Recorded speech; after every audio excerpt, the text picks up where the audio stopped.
Duane Miller program. Glad you are with us. It's about 7 minutes after the hour as we start a brand new week. Hope you had a great day at church yesterday, and I hope you're driving carefully on those freeways out there. Don't cut that guy off. Just stay in your lane and just mind your manners. On this Monday afternoon, we want everybody to get home safely. You're listening right here on KTEK. It's 11:10 a.m. Our number is 713-961-4191. We'll be taking your calls in just a few moments. We've got 2 or 3 subjects we want to talk with you about today. Hope you'll be encouraged. Probably it was in January of 1990 on a Sunday morning. When I got out of bed that particular morning, I just felt wretched. Everybody's had the feeling at one time or another when you know you're coming down with something. I was achy. My throat was scratchy. I just felt miserable. It was one of those Sundays I would love to have crawled back in bed and pulled the covers over my head. But I had to go preach. I didn't have anybody down at the church to fill in for me that day. So in the 8:30 service, I tried to do my message and my song the way I had planned. And I didn't like the way it sounded, and I certainly didn't like the way it felt in my throat. So at 11 o'clock, I just got through the outline as best I could. By Sunday night, when I returned to church, I was desperately ill. I had such a fever. I was dizzy. I could barely stand up. I really hurt. I was just physically, for that night, shot. But it turns out that flu virus got into the nerves of my vocal cords and destroyed the nerves. And for the next 3 years of my life, I was left with a pressure in my throat that was like a hand on my windpipe, gripping and testing me right here. It's almost like this is all he could do. It was just kind of like, this, and then it would just fade away. He would just talk like this. That's all he could do. You had to work. You had to work very hard to understand what he said. Basically, carrying on a conversation with Duane over the telephone was almost impossible. Tests, doctors, medical center, that became the routine of our life. And my voice didn't change. No matter what I did, it didn't change. They thought at one point I had multiple sclerosis. They thought at one point maybe a rare form of epilepsy. They thought perhaps myasthenia gravis. We went through a myriad of things. 18 minutes before the top of the hour on the Duane Miller program for this Monday afternoon. Glad you're with us. Let me take a call from Brian on line 5. Hi, Brian. How are you this afternoon? Glad you have called. Glad to have you as a part of the program today. Brian, I lost my voice to a virus in 1990, and I was told by the best doctors in the world that I would never be able to speak again. Somebody involved in ministry like I was, that's pretty tough medicine. My doctor came in and sat down with me one Friday, and he said, Duane, I want you to take a leave of absence. And I said to him, a couple of more weeks. I've been out of the pulpit for almost 5 months already. And I've said, couple weeks, no problem. My church will be thrilled to just hear the news, and sure, we can do that. And he said, no. I want you to take 6 months off from now. And he said, that 6 months, I want you to be totally silent. So on following Sunday morning, I went to the pulpit in Brenham, and as best I could croak it out, I told them what had happened to me, and that the doctors were saying now that they weren't sure I would ever get to preach. And I said, gang, you need a pastor. You've been more than fair, and I love you to death, but you need somebody that can be here and take care, and I can't. So I stepped down and resigned. So we came back to Houston at that point in time. Joylene, my wife, becomes the breadwinner in our family. So suddenly, I'm put in a position where I can't provide. That's tough. What's your day today? I'm in demos today. That's exciting. Really. I didn't feel like God had let me down, but I said so many times, Lord, I know you're up to something I don't understand, because you've given Duane such a gift for teaching and for understanding the Scripture. And I know you're not done with Duane yet. I know you're not done with him. We go through things, and he allows us to go through things for a purpose. Sometimes we'll know the purpose, and sometimes we won't. But I never felt like God let us down. I'm a very practical person, so I just felt that if Dad was going to be mute, if that was what it was coming to, that we needed to figure out how we were going to communicate with him. And, so my way of dealing with it was to go take sign language and to figure out what it was I needed to do so that he would be able to communicate.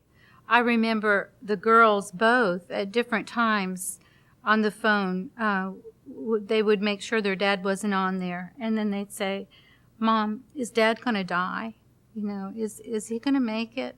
That was something that we definitely thought of constantly, while we were at school, was, is Dad going to make it? And when we were Before I was born, my father had recorded an album.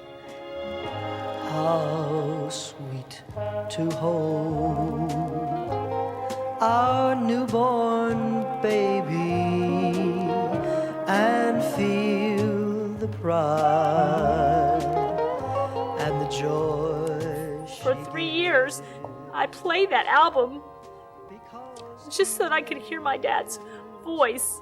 Because he lives, I can face tomorrow. Initially, you pray for the healing immediate, for the restoration to what you consider normalcy, and you pray immediately, God, I want out of the box, touch my voice. I want to speak clearly. I want my job back. I want my kids back. I want things to be the way they were. I'm disturbed. I'm uncomfortable. I don't like this. God, put me back put Humpty Dumpty back together.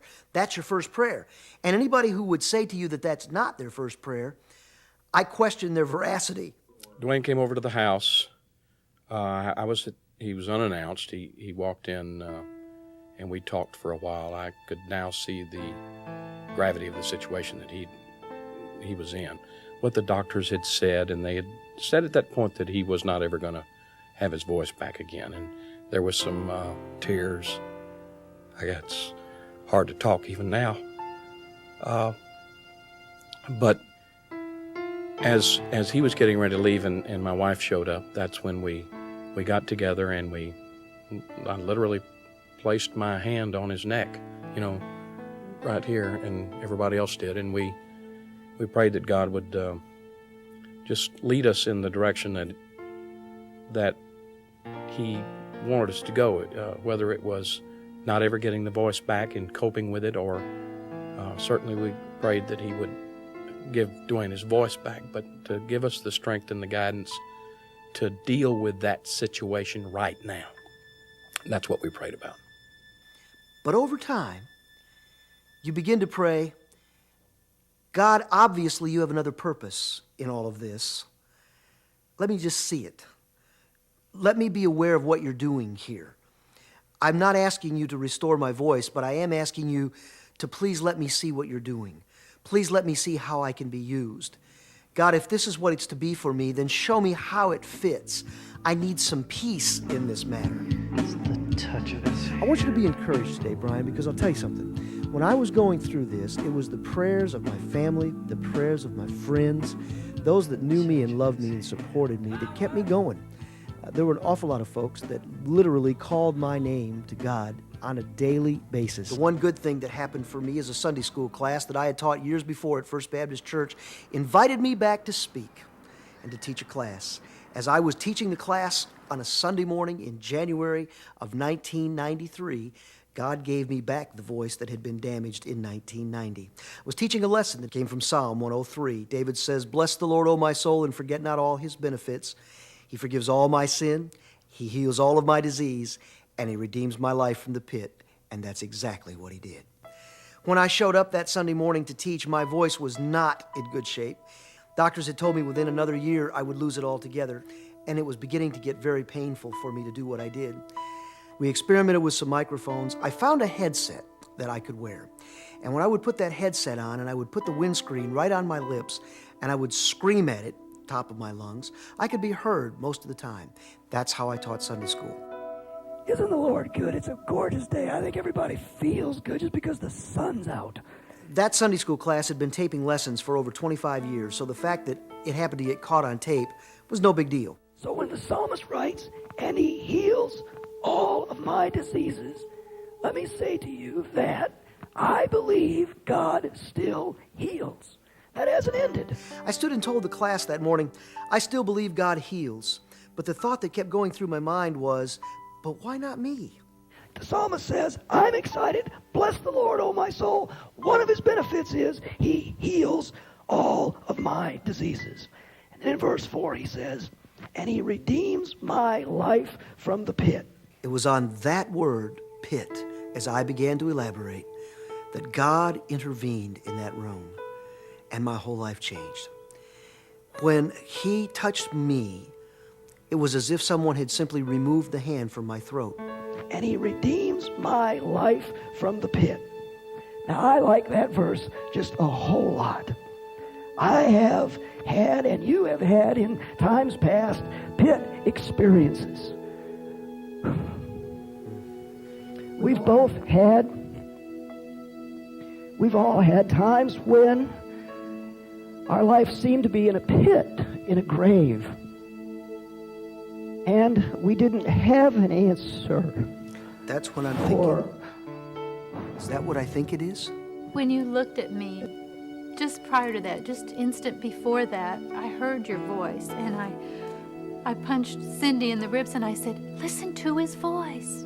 Just whispered it to her. And we just sat, just stunned. And then you looked at me. I knew. And I don't understand this right now. I'm but overwhelmed at the moment. Here's what my lead physician told me, and here's what I think is most important. He said, "Duane, I could probably explain away your ability to speak. Sometimes nerve tissue simply regenerates spontaneously." And he said, while it's not likely that yours did, he said, I could probably explain that away. But he said, the scar tissue that I observed in your throat is not there. And he said, I can't explain what happened to the scar tissue. I still can't believe what God has done. And how it touched all of our lives, not just us, but how it's touching lives even now. And it's all because of God and His grace. God changed our life. Does prayer matter? Oh, yeah. Does God change things? Oh, yeah.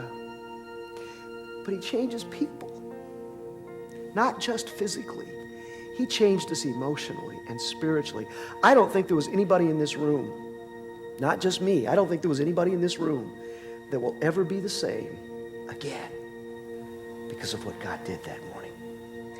I suppose that I believe God gave me back my voice simply because He wanted to point out that somebody that is as average as I am, God can work in their life. And you know what? That means, Brian, there's hope for you. It means that everyone that cares enough to ask God, to seek God's face, has the hope of a miracle in your own life. That's what I'm all about. Because He lives,